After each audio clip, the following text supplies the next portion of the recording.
Silviculture is the practice of controlling the establishment, growth, composition, health, and quality of forests to meet diverse needs and values. The name comes from the Latin silvi plus culture. The study of forests and woods is termed silvology. Silviculture also focuses on making sure that the treatment of forest stands are used to preserve and to better the productivity. Generally, silviculture is the science and art of growing and tending forest crops based on a knowledge of silvics, i.e., the study of the life history and general characteristics of forest trees and stands, with particular reference to locality factors. More particularly, silviculture is the theory and practice of controlling the establishment, composition, constitution, and growth of forests. No matter how forestry as a science is constituted, the kernel of the business of forestry is silviculture, as it includes direct action in the forest, and in it all economic objectives and technical considerations ultimately converge.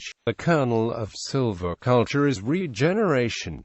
Suggestions for how best to go about the job, presented by Jeglame al., though aimed primarily at the boreal forest in Ontario, merit wider consideration. The 110-page publication describes best management practices, first by general principles, then by sensitive sites. Illustrations are plentiful and are well chosen to complement this excellent text. To sum, the distinction between forestry and silviculture is that silviculture is applied at the stand level and forestry is broader. For example, John D. Matthews says complete regimes for regenerating, tending, and harvesting forests are called silvicultural systems. So adaptive management is required for silviculture, whereas forestry can be natural, conserved land without a stand-level treatment being applied. A common taxonomy divides silviculture into regenerating, tending, and harvesting techniques. Silvicultural systems. The origin of forestry in German-speaking Europe has defined silvicultural systems broadly as Hochwald, high forest, Mittelwald, coppice with standards, short rotation coppice, and Niederwald, coppice. There are other systems too. These varied silvicultural systems include several harvesting methods, which are often wrongly said to be a silvicultural systems, but may also be called as rejuvenating or regenerating method depending on the purpose. Hochwald is further subdivided in German into Altersklassenwald, age-class forest, which includes even-aged forestry, Kahlschlag, clear-cutting, Schirmschlag, shelterwood cutting, seed tree method, uneven-aged forestry, Femmelschlag, the Femmel selection cutting, Saumschlag, strip selection cutting, Schirmkehlschlag, shelterwood wedge cutting, Mischformen, mixed form regeneration methods, and Durwald, continuous cover forestry, in which are found uneven-aged forestry, Plentawald, selection forest, Zielstarknutzung, target diameter harvesting.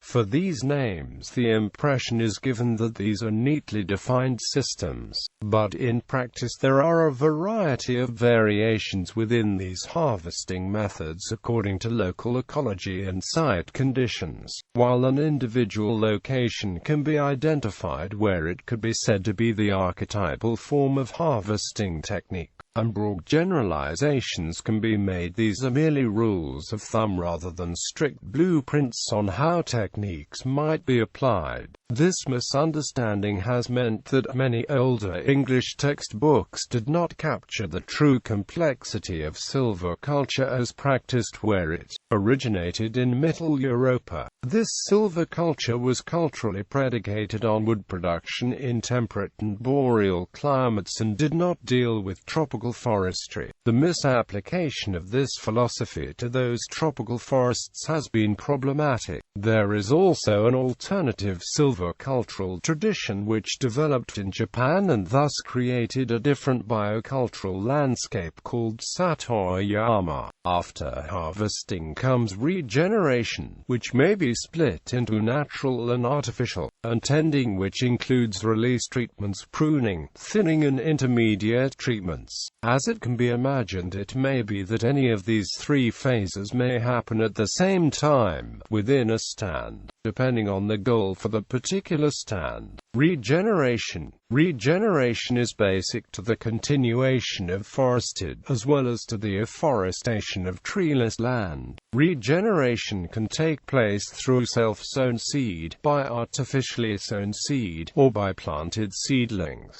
In whichever case, the performance of regeneration depends on its growth potential and the degree to which its environment allows the potential to be expressed. Seed, of course, is needed for all regeneration modes, both for natural or artificial sowing and for raising planting stock in a nursery. Natural regeneration is human-assisted. Natural regeneration means establishment of a forest stage class from natural seeding as sprouting in an area after harvesting in that area through selection, cutting, shelter harvest, soil preparation, or restricting the size of a clear-cut stand to secure natural regeneration from the surrounding trees. The process of natural regeneration involves the renewal of forests by means of self-sown seeds, root suckers, or coppicing. In natural forests, conifers rely almost entirely on regeneration through seed. Most of the broadleaves, however, are able to regenerate by the means of emergence of shoots from stumps and broken stems.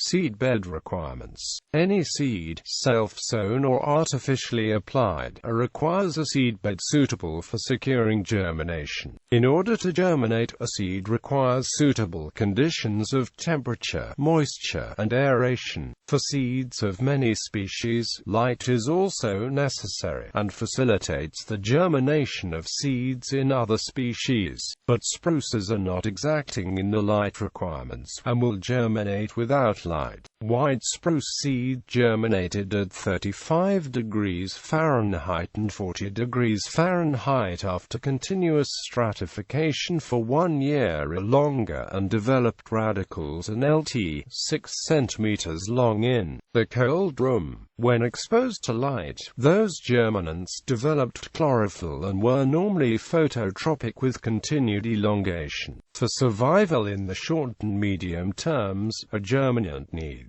a continuing supply of moisture, freedom from a lethal temperature, enough light to generate sufficient photosynthate to support respiration and growth, but not enough to generate lethal stress in the seedling, freedom from browses, tramplers, and pathogens, and a stable root system. Shade is very important to the survival of young seedlings. In the longer term, there must be an adequate supply of essential nutrients and an absence of smothering. In undisturbed forest, decayed windfall and stemwood provides the most favorable seedbed for germination and survival, moisture supply being dependable, and the elevation of seedlings somewhat above the general level of the forest floor reduces the danger of smothering by leaves and snow-pressed, minor vegetation, nor is such a microsite likely to be subject to flooding.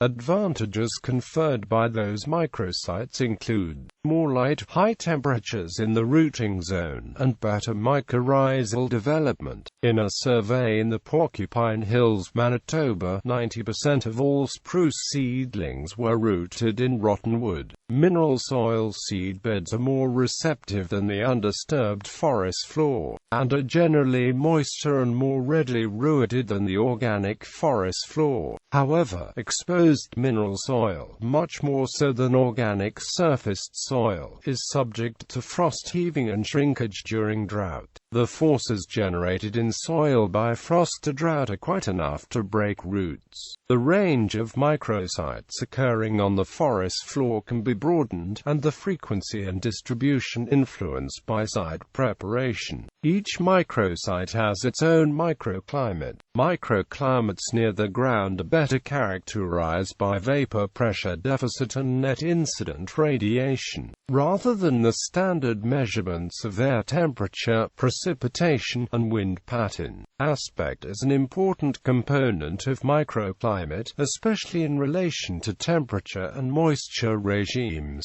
Germination and seedling establishment of Engelmann spruce were much better on north than on south aspect seedbeds in the Fraser Experimental Forest, Colorado. The ratios of seeds to 5-year-old seedlings were determined as 32:1, 76:1, and 72:1 on north aspect bladed shaded, bladed unshaded, and undisturbed shaded seedbeds, respectively. Clear-cut openings of 1.2 hectares to 2.0 hectares adjacent to an adequate seed source, and not more than 6 tree heights wide, could be expected to secure acceptable regeneration, whereas on undisturbed unshaded north aspects, and on all seedbed treatments tested on south aspects, seed-to-seedling ratios were so high that the restocking of any clear-cut opening would be questionable. At least 7 variable factors may influence seed germination. Seed characteristics: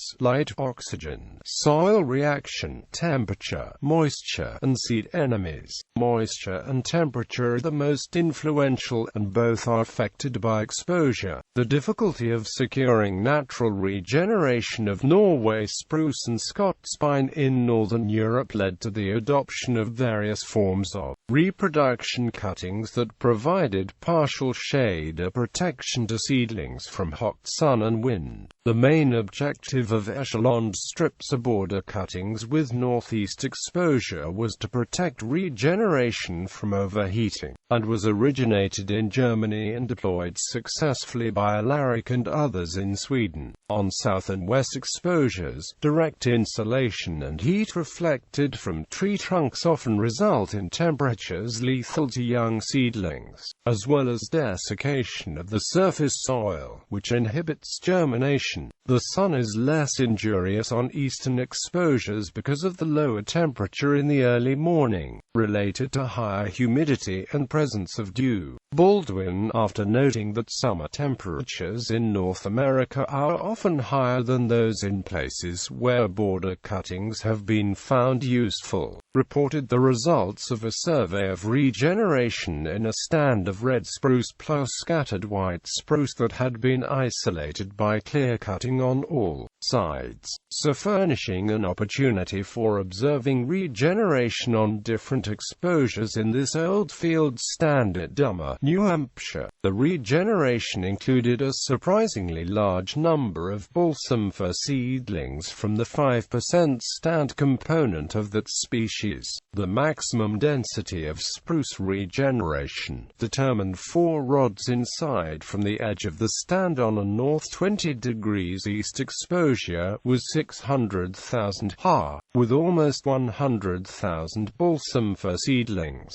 A prepared seedbed remains receptive for a relatively short period, seldom as long as 5 years, sometimes as short as 3 years. Seedbed receptivity on moist, fertile sites decreases with particular rapidity, and especially on such sites, seedbed preparation should be scheduled to take advantage of good seed years. In poor seed years, site preparation can be carried out on mesic and drier sites with more chance of success, because of the generally longer receptivity of seedbeds than those on moister sites. Although an indifferent seed year can suffice if seed distribution is good and environmental conditions favorable to seedling germination and survival. Small amounts of seed are particularly vulnerable to depredation by small mammals. Considerable flexibility is possible in timing site preparation to coincide with cone crops. Treatment can be applied either before any logging takes place between partial cuts, or after logging. In cut and leave strips, seedbed preparation can be carried out as a single operation, pre-scarifying the leave strips, post-scarifying the cut strips. Broadcast burning is not recommended as a method of preparing sites for natural regeneration, as it rarely exposes enough mineral soil to be sufficiently receptive, and the charred organic surfaces are a poor seedbed for spruce. A charred surface may get too hot for good germination and may delay germination until fall, with subsequent overwinter mortality of unhardened seedlings.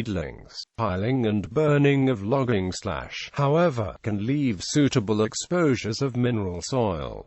Season of planting. Seed tree planting. Artificial regeneration, with a view to reducing the time needed to produce planting stock. Experiments were carried out with white spruce and 3 other coniferous species from Wisconsin. Seed in the longer, frost-free growing season in Florida, 125 versus 265 days in central Wisconsin and northern Florida, respectively. As the species studied are adapted to long photo periods, extended day lengths of 20 hours were applied in Florida. Other seedlings were grown under extended day length in Wisconsin and with natural day length in both areas. After 2 growing seasons, white spruce under long days in Florida were about the same as those in Wisconsin, but twice as tall as plants under natural Wisconsin photo periods. Under natural days in Florida, with a short local photo period, white spruce was severely dwarfed and had a low rate of survival. Black spruce responded similarly. After 2 growing seasons, long-day plants of all 4 species in Florida were well balanced, with good development of both roots and shoots, equaling or exceeding the minimum standards for 2+1 and 2+2 outplanting stock of Lake States species. The survival when lifted in February and outplanted in Wisconsin equaled that of 2+2 Wisconsin-grown transplants. Artificial extension of the photo period in the northern Lake States greatly increased height increment of white and black spruces in the 2nd growing season. Optimum conditions for seedling growth have been determined for the production of containerized planting stock. Alternating day-night temperatures have been found more suitable than a constant temperature at 400 lumens per square meter light regime. At 28 degrees Celsius, 20 degrees Celsius day-night temperatures have been recommended for white spruce. However, temperature optima are not necessarily the same at different ages and sizes. Tenus investigated the effects of combinations of day and night temperature on height, caliper, and dry weight of 4 seed sources of Engelmann spruce. The 4 seed sources appear to have very similar temperature requirements, with night optima about the same or slightly lower than daylight optima. Tree provenance is important in artificial regeneration. Good provenance takes into account suitable tree genetics and a good environmental fit for planted, seeded trees in a forest stand. The wrong genotype can lead to failed regeneration, or poor trees that are prone to pathogens and undesired outcomes. Artificial regeneration has been a more common method involving planting because it is more dependable than natural regeneration. Planting can involve using seedlings, rooted cuttings, or seeds. Whichever method is chosen, it can be assisted by tending techniques also known as intermediate stand treatments. The fundamental genetic consideration in artificial regeneration is that seed and planting stock must be adapted to the planting environment. Most commonly, the method of managing seed and stock deployment is through a system system of defined seed zones, within which seed and stock can be moved without risk of climatic maladaptation. Ontario adopted a seed zone system in the 1970s based on hillside regions and provincial resource district boundaries, but Ontario's seed zones are now based on homogeneous climatic regions developed with the Ontario Climate Model. The regulations stipulate that source-identified seedlots may be either a general collection, when only the seed zone of origin is known, or a stand collection from a specific latitude and longitude. The movement of general collection seed and stock across seed zone boundaries is prohibited, but the use of stand collection seed and stock in another seed zone is acceptable when the Ontario Climate Model shows that the planting site and place of seed origin are climatically similar. The 12 seed zones for white spruce in Quebec are based mainly on ecological regions, with a few modifications for administrative convenience. Seed quality varies with source. Seed orchards produce seed of the highest quality, then, in order of decreasing seed quality produced, seed production areas and seed collection areas follow, with controlled general collections and uncontrolled general collections producing the least characterized seed. Seeds are winging extraction. When seed is first separated from cones, it is mixed with foreign matter, often 2 to 5 times the volume of the seed. The more or less firmly attached membranous wings on the seed must be detached before it is cleaned of foreign matter. The tester must not incur damage during the dewinging process. Two methods have been used: dry and wet. Dry seed may be rubbed gently through a sieve that has a mesh through which only seed without wings can pass. Large quantities of seed can be processed in dewinging machines, which use cylinders of heavy wire mesh and rapidly revolving stiff brushes within to remove the wings. In the wet process, seed with wings attached are spread out 10 cm to 15 cm deep on a tight floor and slightly moistened throughout. Light leather flails are used to free seed from the wings. Wang described a unique wet dewinging procedure using a cement mixer used at the Petawawa tree seed processing facility. Wings of white and Norway spruce seed can be removed by dampening the seed slightly before it is run through a fanning mill for the last time. Any moistened seed must be dried before fermentation or molding sets in. Seed viability. A fluorescein diacetate biochemical viability test for several species of conifer seed, including white spruce, estimates the proportion of live seed in a seedlot, and hence the percentage germination of a seedlot. The accuracy of predicting percentage germination was within ±5 for most seedlots. White spruce seed can be tested for viability by an indirect method, such as the fluorescein diacetate test or ultrasound, or by the direct growth method of germination. Samples of white spruce seed inspected by Toomey and Stevens varied in viability from 50% to 100%, but averaged 93%. RAFN reported 97% viability for white spruce seed. Germinative testing. The results of a germination test are commonly expressed as germinative capacity or a germination percentage, which is the percentage of seeds that germinate during a period of time ending when germination is practically complete. During extraction and processing, white spruce seeds gradually lost moisture and total germination increased. Mittal et al. Reported that white spruce seed from Algonquin Park, Ontario, obtained the maximum rate and 99% total germination in 21 days after 14-week pre-chilling. The pre-treatment of 1% sodium hypochlorite increased germinability, encouraged by Russian success in using ultrasonic waves to improve the germinative energy and percentage germination of seeds of agricultural crops. Timonen demonstrated benefits to white spruce germination after exposure of seeds to 1, 2, or 4 minutes of ultrasound generated by an MSE ultrasonic disintegrator with a power consumption of 280 Va and power impact of 1.35 amperes. However, no seeds germinated after 6 minutes of exposure to ultrasound.